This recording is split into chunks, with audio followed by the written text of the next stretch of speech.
what the polls say, but we've still got one day to go. And how do you prepare yourself financially for any election outcome? Yeah, where should you put your money in terms of where the votes go, the profits go, regardless of what party pulls ahead? Dan Greenhouse is with us, Chief Economic Strategist with Miller Tabak here in New York. And Tyler Vernon is also here, Portfolio Manager with Biltmore Capital Advisors. Now, we all have pretty much laid this bet, guys, that the Republicans take the House and maybe take the Senate. And the assumption is, we were talking about it earlier this hour, the assumption is gridlock is good. Everybody, that was the mantra in the 90s. Do you agree with that in all cases, Dan? Oh, no, I totally disagree. It's pretty fair to say that whenever everybody agrees on something, it's pretty safe to disagree. Gridlock is good in the sense, in an environment in which the private sector is growing robustly and less government intervention is perceived and actually will be less intrusive, less prohibitive with respect to further expansion. The problem is that there are real issues facing this country right now that are going to require everybody's attention and require a bipartisan solution. And to the extent that gridlock prevents those solutions from materializing, nothing's going to get done. Tyler, how much of is the possibility of the Republicans taking the Senate in addition to the House, is that factored in? Is that really the wild card that we could see after the results tomorrow? Yeah, I certainly think that's a wild card, and I think that's really where there's potential opportunity out there as far as investment strategy in the markets. For example, energy right now. I think that's a major wild card when you look at cap and trade, when you look at offshore drilling. If Republicans sweep House and Senate, I think we're seeing that today in the market. We're seeing a bid on energy. So I think there's major opportunity in energy, and we'll see a real rally in that. If they take both houses, correct. Energy stocks rally because the president has to give in to some of the Republican. And I think we're seeing that today. Where do you stand on what Dan is talking about, though, this idea that if there is a split between the White House and the Congress,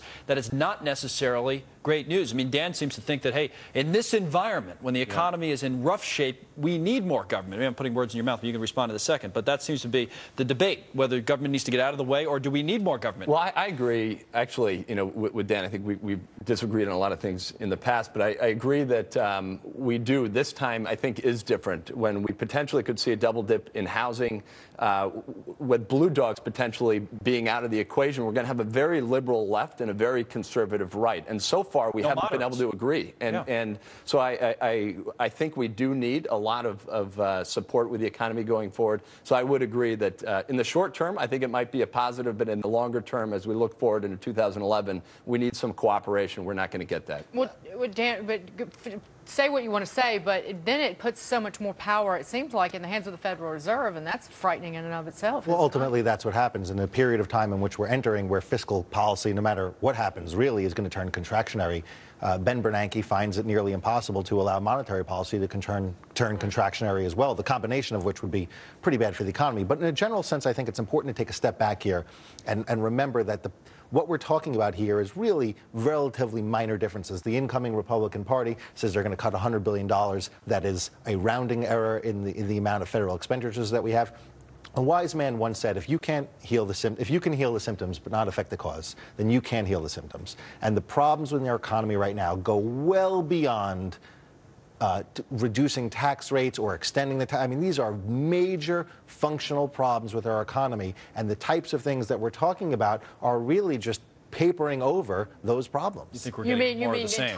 You mean entitlements? The looming entitlements. To come into power, as the Republican Party is about to do, saying we are not going to touch 70 to 75% of federal outlays is more or less disingenuous and effectively an abomination, a dereliction of duty with respect to what our elected officials should be doing. We are not Greece today, tomorrow, or the next day, but we have a ticking nuclear time bomb 20 years down the road, 15 years down the road. And unless we make changes, we are going to have, I mean, the longer we wait to make those adjustments, the greater the damage is going to be. But you would agree that probably perception could continue to push this further if we do get a domination by Republicans, as far as with the investors coming to the table and bidding up the market. Sure, but at the same time, let's remember that in the last 100 years, we have not had a Democratic president with a split Congress. So there aren't too many situations we can refer to and say, well, see, that's how the economy performed. You can't look at 95. Well, maybe you don't get a split Congress then, because in the 6 instances